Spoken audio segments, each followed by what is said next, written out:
You want to try and keep up? Yeah, I mean, don't try to hit like 40 or anything. It's hard to keep up with Dr. Beatrice Lampkin. She spent decades racing to find a cure for childhood leukemia and cancer. Bea is one of the legendary figures in our field. And you try to think about what the world would be like in pediatric cancer without Bea, and many areas of it would be very different. At Children's Hospital, Dr. Lampkin helped build one of the top 5 pediatric cancer units in the country. She developed new treatments that continue to save the lives of countless children. And she's still teaching young doctors how to do the same. Thank you, thank you. But Bea Lampkin almost didn't make it out of Alabama, where she grew up. When she was 7, she was stricken with polio.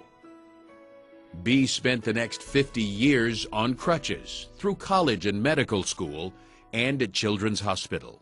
I would say yes, she was on crutches, but handicapped, never. In 1973, the hospital put young Dr. Lampkin in charge of hematology, the only woman division head. But it was a division of one person, just Bea. It was a tough year. It was the hardest year of my life. It was also a hard time to be working in leukemia. Childhood leukemia was a death sentence for children. That's where she was a trailblazer and said it could be different, when many people were saying, no, it can't be different, you shouldn't bother, this is hopeless. Dr. Lampkin proved them wrong. She discovered that leukemia cells were more vulnerable to chemotherapy at certain times in their life cycle. That breakthrough led to new treatments that are still used around the world. And today, the survival rate for the most common childhood leukemia is more than 90%.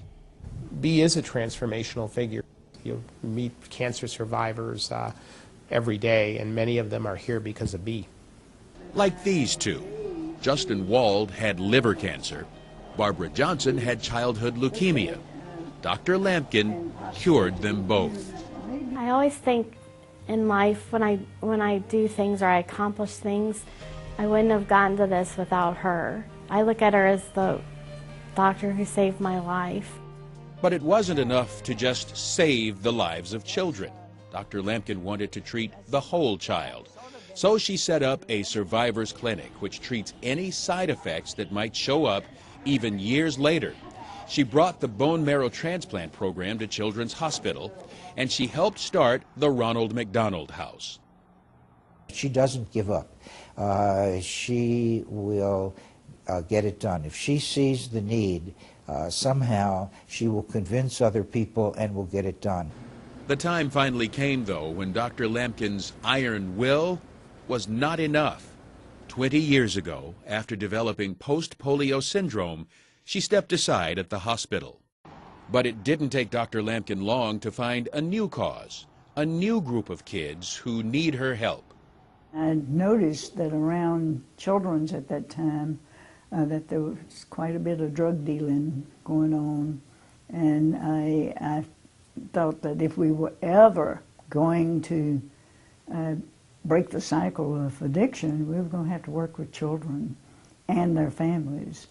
Dr. Lampkin and a handful of others raised more than $1 million, and they created a new program for the children of drug addicts and alcoholics in treatment. No, or we can't, is not a part of her vocabulary. It's always, we will find a way and we can do this. Their homes are filled with chaos and confusion and uncertainty, because a lot of the children have been homeless. I mean, they don't know where the next meal's coming from. They don't know where they're going to live. We came up with the name of Glad House, and glad means giving life a dream. And I think that our children are getting a dream to be successful. Glad House is an after-school program for young children ages 5 to 12. The kids get help with their homework, with their emotional problems, and with their families. It was 14 years ago today that Glad House opened.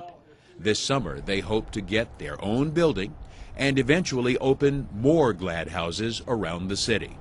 Remember what I told you 6 times 8 went on? So far, Glad House has helped more than 400 children. Already, 24 graduated high school, 18 are in college, and many more are on their way.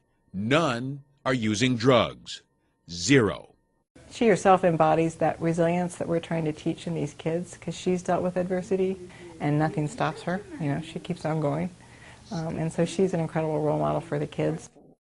Dr. Lampkin is also a role model for us, an example of courage and tenacity and a drive to make things happen. But above all, it's the children.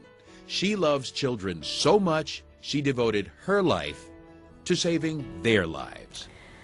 I always feel like there's guardian angels put on earth for a reason, and you meet some people like that. I always feel like she is like one of those guardian angels that's put on earth from God.